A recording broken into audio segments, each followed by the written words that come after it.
Donc ça, c'est la première chose que je pourrais te proposer. Donc boire suffisamment, manger sainement. C'est les deux petits réflexes que tu peux prendre.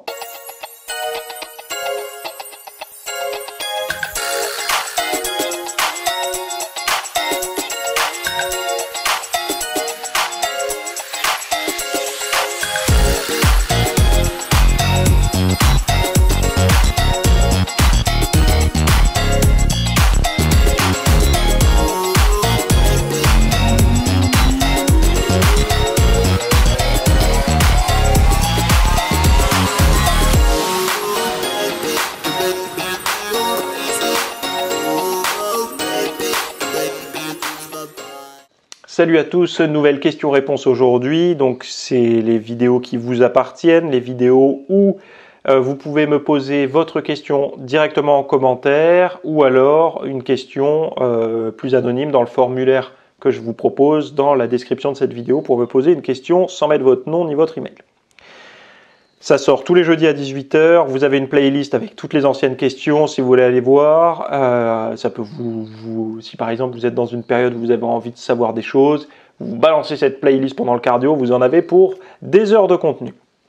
Sinon, tous les mardis à 8 h du matin, vous avez également un podcast qui s'appelle La Pause Fitness que je produis, qui sort sur toutes les bonnes plateformes de podcast et également sur YouTube. Donc vous avez des heures et des heures et des heures de contenu libre accès disponible. Si vous voulez aller plus loin parce que vous connaissez déjà tous ces contenus et que vous voulez mettre un coup de collier à votre progression, à vos connaissances, tous les dimanches à 10 h, là c'est basé sur les choses qui me plaisent, qui m'intéressent personnellement autour du monde du fitness, donc des recherches plus pointues, plus scientifiques que je vulgarise sous forme de cours vidéo et que je vous propose sur mon site pour les VIP. Donc vous avez tous ces liens en description. Alors la question du jour, c'est la question de Hervé. Bonjour, j'ai 50 ans et j'ai perdu plus de 10 kg avec un régime équilibré en éliminant les pâtes, le riz, le pain, la farine, couplé à une activité sportive 3 à 4 fois par semaine. Le problème est que j'ai des plis de peau, donc peau ou graisse, il me dit, sur le bas-ventre. As-tu une méthode pour les atténuer? Merci cordialement Hervé. Alors, attention, là, s'il y a une âme fragile qui se promène sur cette vidéo et qui dit qu'il est alimentation équilibrée, pourtant il a éliminé les pâtes, le riz, le pain, la farine couplée à une activité sportive, machin, et il pourrait dire donc du coup c'est déséquilibré. Attention, de dire ça, ça voudrait dire que dans la tête de beaucoup de personnes, une alimentation équilibrée, c'est quand on a de tout de manière équilibrée. Et de tout veut dire, est-ce qu'on peut consommer un petit peu de pâte à tartiner? Est-ce qu'on peut consommer un petit peu, dans cette alimentation équilibrée, je veux dire, est-ce qu'on équilibre sur la balance de la pâte à tartiner, des glaces, des fast-foods, des pizzas, etc. Ou est-ce qu'équilibré veut dire équilibré en termes de nutriments par rapport à l'individu? Moi, je parle comme ça.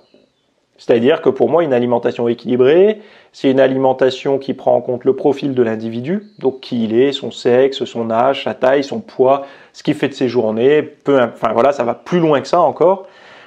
Et en fonction de ça, on lui donne les bons nutriments pour fonctionner, c'est-à-dire les protéines, les glucides, les lipides dans les bonnes quantités, etc. Qu'on conjugue à ça avec les données qu'on sait sur les aliments santé. Donc on va éviter les viandes trop grasses, les cuissons de mauvaise qualité, on va enrichir sa diète en fibres. Bref, donc pour moi c'est ça une alimentation équilibrée. Et ensuite, à l'intérieur de cette diète-là, on fait tourner les aliments contenant les substances qui respectent ce que je viens de dire. Donc pour moi c'est ça équilibré. Mais dans la tête de beaucoup de personnes, équilibré veut dire faut manger équilibré, donc un peu de pâte carbo, un peu de lasagne, un peu de couscous, un peu de machin. Là, c'est bizarre pour moi. C'est plus un équilibre. C'est en fait, on essaye de rationaliser le fait de manger de la merde. Bon, je me suis un peu emporté peut-être, mais c'est comme ça que j'essaye de scinder. Pour moi, il y a plusieurs façons de voir une diète équilibrée. Ce qui ne veut pas dire que je mange jamais de riz, jamais de pâtes et tout. Mais c'est un équilibre qui ne s'équilibre pas avec le reste. C'est-à-dire que je ne mange pas autant de pâtes ou de pain que de lentilles. Ça pèse pas pareil sur la balance. En fait, moi, ça va faire ça. Il y a beaucoup plus de légumineuses sur l'année que de pain, etc. Et d'ailleurs, le pain, c'est très rare, mais très très rare. Moment de fête uniquement ou repas de famille et tout ça. Et les pâtes, même les pâtes, c'est devenu des pâtes de légumineuses. C'est très rare que En fait, j'ai un petit inconfort avec le gluten, donc je m'emmerde plus à en consommer. Je préfère consommer, les garder par exemple si je suis invité, le gluten avec un morceau de pain ou s'il y a des lasagnes ou des choses comme ça, mais après le reste du temps, ou une pizza au restaurant, mais le reste du temps, voilà, je préfère être sur d'autres types d'aliments, d'autres types de glucides. Donc le problème est que j'ai des plis de peau, blablabla, et que est-ce que j'aurais une méthode pour les atténuer? Déjà, ça fait référence à la vidéo précédente, bon niveau d'hydratation. J'ai remarqué chez ceux qui pratiquent la musculation que ceux qui ont tendance à avoir des vergetures avec la muscu, parce qu'on n'a pas que des vergetures et des peaux détendues et tout, parce qu'on était obèse. Ça peut être par exemple lors d'une prise de masse et tout, souvent ça pète au niveau des pecs et tout ça. Personnellement, j'ai remarqué que c'était souvent les gens qui avaient une mauvaise diète par le passé, qui se sont mis après à manger bien pour les raisons de leur objectif, qui ont eu, ou qui avaient une mauvaise diète pendant qu'ils faisaient une prise de masse d'ailleurs, qui avaient cette qualité de peau. Quand il y a eu transformation physique, en fait, ils mangeaient pas bien. Et souvent, c'est souvent la prise de poids qui fait prendre des vergetures et tout ça. On le voit chez la femme enceinte, au développement chez la femme, à la puberté. On le voit en prise de masse musculaire un peu rapide chez les hommes, etc. Ou de prise de poids, de graisse, peu importe. Donc ça se traduit par une peau qui est élastique, donc qui est bien hydratée. Donc déjà, il faut avoir un bon niveau d'hydratation. Et pour ça, je vous renvoie à la vidéo précédente. Donc la vidéo du jeudi précédente. Deuxième chose que j'avais noté qui pourrait être intéressant, c'est dans la qualité de ton alimentation, est-ce que tu as suffisamment d'oméga 3? Alors oméga 3, il y en a qui n'arrivent pas à faire le lien, mais pour la santé cellulaire, les oméga 3 sont plutôt bénéfiques, mais également pour l'inflammation et pour tout un tas d'autres choses. Mais essaie d'observer la quantité d'oméga 3 que tu vas avoir dans ta diète. Donc les oméga 3 dans ta diète, c'est quoi? Ça va être les poissons gras, plutôt en début de chaîne, donc les petits poissons gras. Donc ça, c'est plutôt les sources directes EPA, DHA. Et ensuite, tu vas avoir des précurseurs, donc ALA, que tu vas retrouver plutôt dans certains oléagineux ou de l'huile de colza, de l'huile de noix. Enfin voilà. Et donc, ces sources d'oméga 3, est-ce qu'ils sont régulièrement présents dans ta diète? Est-ce que, par exemple, tu as des oléagineux au quotidien? Est-ce que tu as des poissons gras toutes les semaines? Et si ça n'est pas le cas, est-ce que tu as des compléments alimentaires d'oméga 3 au quotidien? Donc ça, c'est la première chose que je pourrais te proposer. Donc, boire suffisamment, manger sainement. C'est les deux petits réflexes que tu peux prendre. Ce sont les deux prérequis que tu ne peux pas, négliger ces deux choses-là si tu veux, on va dire, avoir la meilleure élasticité possible sur ta peau, sur ton bide, pardon. Ensuite, si tu veux pousser le truc plus loin, il faut que tu t'intéresses au collagène. Alors pas au collagène, les crèmes au collagène, etc., mais plutôt le collagène que tu vas retrouver dans ton alimentation, surtout dans ta supplémentation. Donc le collagène, pas le collagène marin, moi je parle du collagène plutôt animal, mais à base de viande, tiré de l'animal terrestre. Parce que le collagène, oui, il y a un effet sur la peau, sur les rides, mais également sur l'élasticité de la peau, et donc potentiellement... Alors, évidemment, l'idéal aurait été de faire toutes ces choses avant la perte de poids, pour que ta peau soit élastique à la base. Mais il faut que tu sois indulgent avec toi si ça t'est arrivé maintenant. Et déjà, fais ça. Ensuite, les massages. Le massage, donc un massage, tu peux te le faire toi-même, hein, mais le mieux c'est de se le faire faire. Mais bon, on n'a pas tous accès à des mains généreuses, on va dire. Donc, si tu veux t'automasser au niveau de l'abdomen, déjà ça fait circuler le sang. Donc du coup, ça apporte les bons nutriments, bon voilà. Ça évacue les toxines et tout, mais surtout, ça peut aider un peu à la sécrétion de collagène. Donc à la synthèse de collagène. Donc ça peut être intéressant de te faire des massages régulièrement sur l'abdomen. Et dernier petit conseil que je voulais te donner, et ce conseil tu le retrouveras pas souvent, mais c'est quelque chose que les gens ne pensent pas, prends du muscle. Parce qu'en fait ta peau, c'est un peu comme un petit ballon, un ballon d'anniversaire qui a perdu un peu d'air, il est un peu fripé. Et ben retends-le, non pas avec du gras, mais avec du muscle. Donc chaque muscle, la peau on n'en a qu'une, hein, elle est autour de nous comme ça. Et je ne sais pas si tu as remarqué, si tu fais déjà de la musculation, mais pour ceux qui en font déjà, ils l'ont remarqué. Mais quand on fait un entraînement de pec, bien intense, hein, vraiment un truc, on a une congestion du tonnerre, on a les abdos plus visibles. Pourquoi? Parce qu'on n'a qu'une seule peau. Et cette peau tendue au niveau de la cage, ben forcément, si plus on a de peau tendue là, on n'a qu'une seule peau, on ne la multiplie pas. Hein. Donc du coup, on a les abdos légèrement plus visibles parce que ça a tendance à tendre.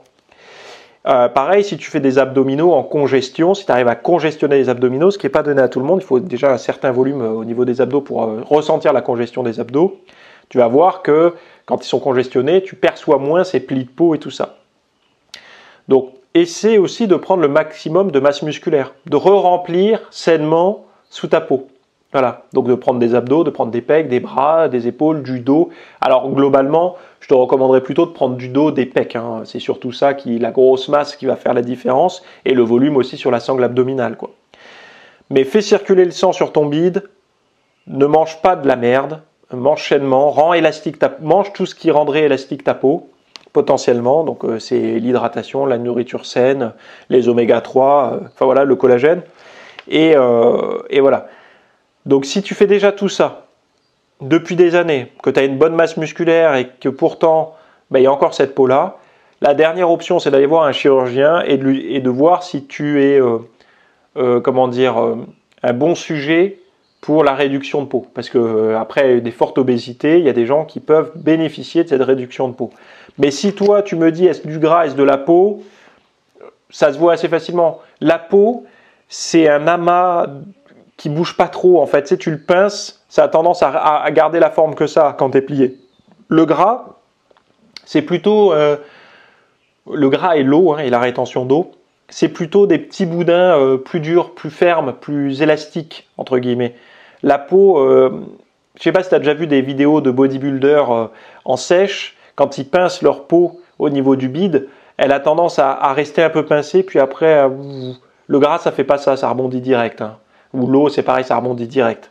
Donc, tu peux un peu essayer de faire la différence comme ça, quoi. Donc voilà pour ma réponse à ta question. Tous ces conseils, notamment sur la perte de graisse bien réussie, sache que j'avais produit un cours très complet là-dessus, que tu pourras retrouver dessous. Là. On te mettra le lien. Sinon, tu peux aller voir, c'est sur ma page d'accueil de mon site. Tu l'as à la rubrique formation. Tu as perte de graisse, donc le pack sèche. Va voir, honnêtement, tu as 3 rubriques. Dans le pack sèche, tu as le style de vie, la nutrition, l'entraînement. Il y a déjà 125 commentaires positifs. Je te garantis que quand tu auras bien métabolisé ça dans ta tête, la perte de graisse n'aura plus de secret pour toi. Ça sera vraiment, tu verras clair dans le... Et d'ailleurs, je vais en parler maintenant parce que c'est important. L'autre jour, j'étais à la pharmacie.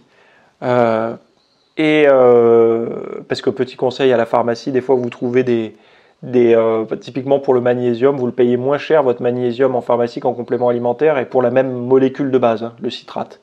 Donc bon voilà, bref. Donc j'étais à la pharmacie et juste devant moi il y avait un mec qui était là, 45 ans, et qui dit attendez, j'attends un peu avant de passer à la caisse parce que j'aimerais une pilule brûle-graisse, mais que j'ai déjà pris qui a bien fonctionné. Donc déjà qui a bien fonctionné, on est content pour lui. Mais c'était avec un A, mais je me rappelle plus. Alors le pharmacien est incapable de lui dire ce que c'était. Même moi, qui ne prends pas de compléments comme ça, je sais de quoi il voulait parler. Et c'était Anaka quelque chose, j'imagine. Et en fait... le pharmacien lui dit, mais par contre, on a un produit qui marche super bien, de très bons retours, qui marche très bien pour brûler du gras, et il lui montre le machin. Et je me dis, mais est-ce qu'il est sérieux ou pas? Est-ce que le pharmacien est en train de lui dire qu'il a sur sa devanture un complément alimentaire qui permet de brûler du gras? Mais de manière visible. Pas, et à aucun moment j'ai entendu sport, à aucun moment j'ai entendu nutrition. Rien. Donc, comment voulez-vous aujourd'hui, enfin, moi personnellement, maintenant, quand je vais dans cette pharmacie, je ne peux plus écouter les conseils de ce pharmacien. C'est pas possible en fait. Je me dis comment il peut proposer ça en étant cohérent. Je veux dire, toutes les études le montrent. Hein. Les compléments alimentaires pour brûler du gras, au mieux, ça marche dans un mode de vie très sain, sport, diète et tout ça. Et quand ça marche, c'est du domaine dont on n'en sait rien vraiment en fait, hein, puisque ça va être des quelques résultats sur du moyen long terme. Et encore, est-ce que c'est pas parce qu'il y a l'élan du sport et de la nutrition qui va faire que ça marche? Bref.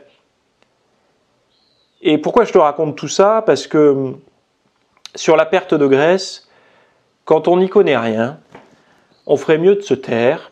Et quand on n'y connaît rien, la meilleure chose à faire, c'est de comprendre déjà les fondamentaux, c'est-à-dire la nutrition, l'exercice et la nutrition et le mode de vie. Donc, qu'est-ce qu'on fait, de quoi sont composées les 24 heures de notre journée, et qu'est-ce qu'on met dans la machine, donc dans l'organisme et tout.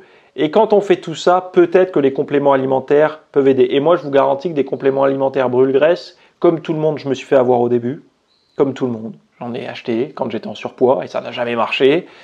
Et aujourd'hui, j'en consomme plus du tout. Et pourtant, c'est là où j'ai le plus la ligne. Donc, bref. Et en fait, ça me dérange parce que il y a un halo de respect, de confiance autour d'une pharmacie. C'est-à-dire que quand on va voir un pharmacien, il y a un halo de confiance. On se dit, bon, ben, c'est pas le médecin, mais quand même, c'est docteur en pharmacie, ou je sais pas comment on appelle ça. Il y a un halo autour de ces personnes-là, et on s'attend pas à ce qu'ils nous envoient au casse-pipe. Alors évidemment, j'en parlais à un ami hier, il m'a dit, c'est normal, c'est parce qu'ils doivent vendre. Ils doivent vendre, oui, mais ils doivent quand même soigner avant tout. Enfin, après, moi, j'aime pas les trucs du complot et tout, l'industrie pharmaceutique, blablabla. Là, c'était des compléments alimentaires, hein. C'était pas un médicament qu'il lui proposait, c'était un complément alimentaire. Donc je sais qu'on marche bien sur les compléments alimentaires. C'est pour ça que je lance pas de marque de compléments alimentaires, parce que j'ai quand même il y a tellement à faire en fait sur le mode de vie que le complément alimentaire, il vient soutenir plus tard. Mais sur le mode de vie, il y a tellement à faire déjà. Bref, allez voir ce cours que je vous propose sur les astuces de mode de vie, d'entraînement, de nutrition déjà. Enfin, c'est tellement puissant quoi. Et je suis pas le premier à le dire. Bref, la suite. Donc on se retrouvera la semaine prochaine pour la question de Jean qui s'entraîne régulièrement pour des objectifs de trail et qui veut booster tout ça. À la semaine prochaine, bye bye.